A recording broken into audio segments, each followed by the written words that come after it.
Do you also have doubts about our college placement policy and want to know all details about it? Like in how many companies can I sit for, or what all placements can I get, and what are all the things that are necessary to not get debarred from placements. Also, it's a heavily requested thing. People have been asking me about the resume manager and other things as well. So, do you want to get a look about the resume manager? Then do watch this video till the end and you will get every info about it and get a virtual tour of the resume manager that DTU, one of the top engineering college, uses. This is me Umang on Get Sage and let's start. Lekin ruko. If you are still not subscribed to my channel and still watching videos without subscribing and liking the videos, that's not a good thing. So please do subscribe to this channel and like this video and share it among your friends for 10 years of good luck. Now let's start.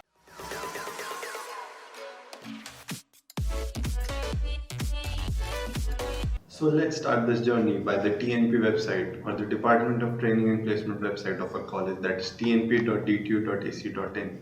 And you can see all these tabs as placement brochure, placement stats, training letter, resume manager. Also, one thing that I have to tell you about this training letter is that if you do an internship in first year or second year, some companies require an NOC or an application from your college. So you can get this printed or get this from the college printing shop and get it signed by the TNP to give it to your company as an authorized certificate to allow you to go to an internship. Do keep that in mind. Then comes the resume manager or the intern resume managers and the placement policy. So this is the resume manager and this is the intern resume manager. These both are same, just some features are not there in intern resume manager. So let's go to the resume manager. So this is how the resume manager looks like. In the student username, you have to type your roll number in this format and the password given to you in the initial, and you can change it as well afterwards, and then you log into it. Another important fact that this resume manager is not very reliable and the server gets stopped very frequently, so you have to keep the contacts of every PC so that you get all information without this also.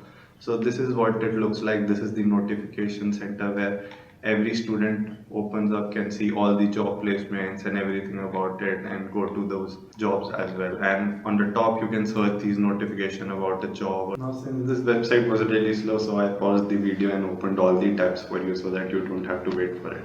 So this is like the first page where all the notifications are shown about all the job profiles that are opened, and you can directly apply from going on there, and maybe some Google forms are also there, or maybe the job description is also there. Now let me tell you about my notifications. It's a tab where all the jobs that you have applied for has the notification inside it, because if you are applying just for 2-3 jobs, all the notification about that are placed in this my notification center. So basically, as I was placed initially only, so I have only applied for 3-4 companies, so those notifications are only there, not the other ones which I have not applied for. Before that, let me show you how a recruiter page is shown and how you can apply for a company in this. So if you go to this Google software or maybe this Microsoft page, you'll end up here where you can see all the CTC, location, job description about the company, which would have been filled if the person in charge would have filled it. But they also provide some job description PDFs in the WhatsApp group, so you don't need to worry about.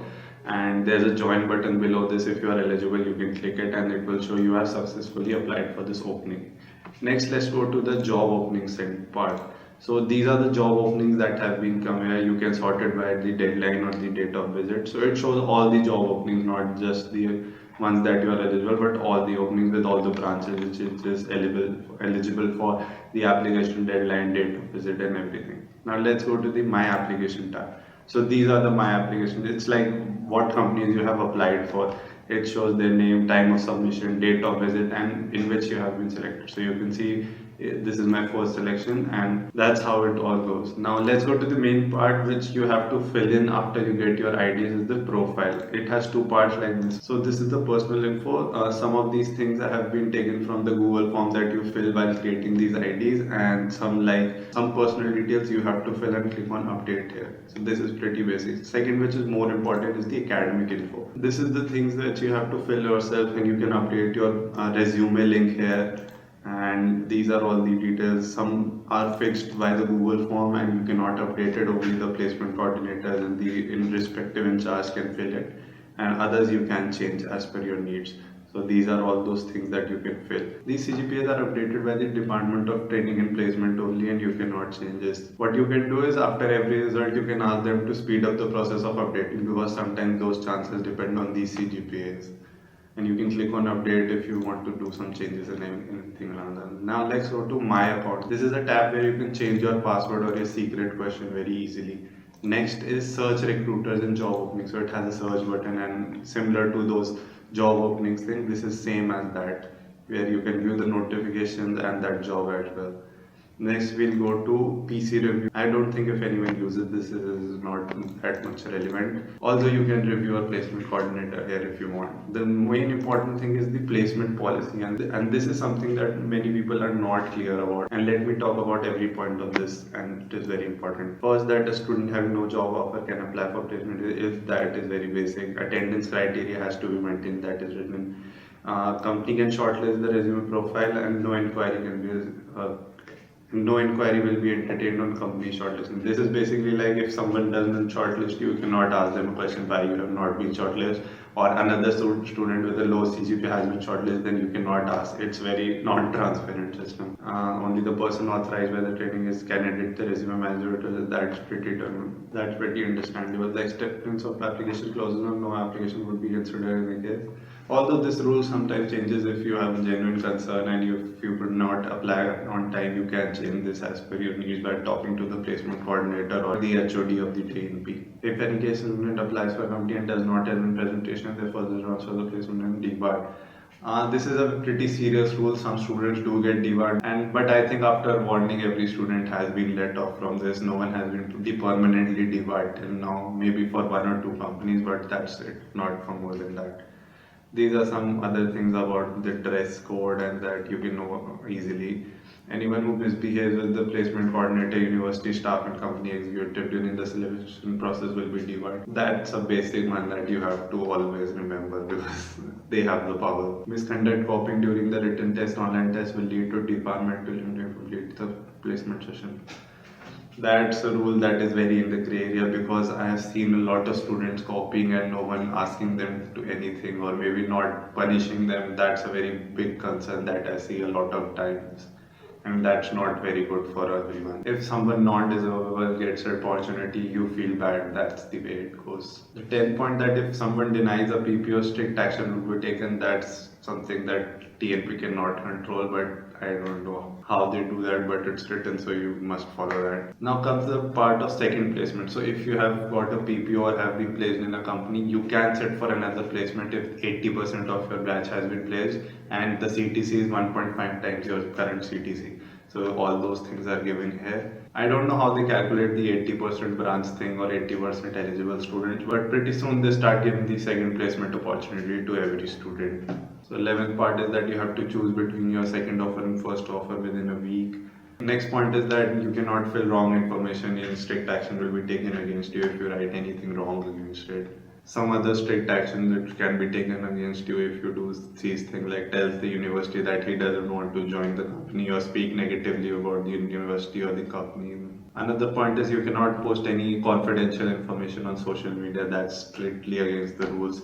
Next point is same that was given above, and that you can sit for 1.5 times your current CTC when 80% of the batch has placed. Although there are some exclusive companies that you cannot place after being placed in that. And the final point, that the head of training and placement holds the discretionary power in any decision. So beware, do not take chances with him. Although that's a right rule, someone should be held accountable and someone should have the governing power so that everything goes on smoothly and someone can take decisions. I hope you got all the information that you needed about the placement policy or the resume manager of DTU. If you have any doubts in your mind, do comment below and ask anything that you want to know. I'll be happy to help to answer you. And if you like this video, do click the like button and subscribe to this channel for more amazing and important content like this. This is me, Umang from the channel Get Sage, and be safe, stay at home, and get sage. Let us be Corona, let me help Aurora, stay in your cave. When will they treat us, when will it preach us, when is the end day? Can we be over, can we be saver, lead all the way? Corona.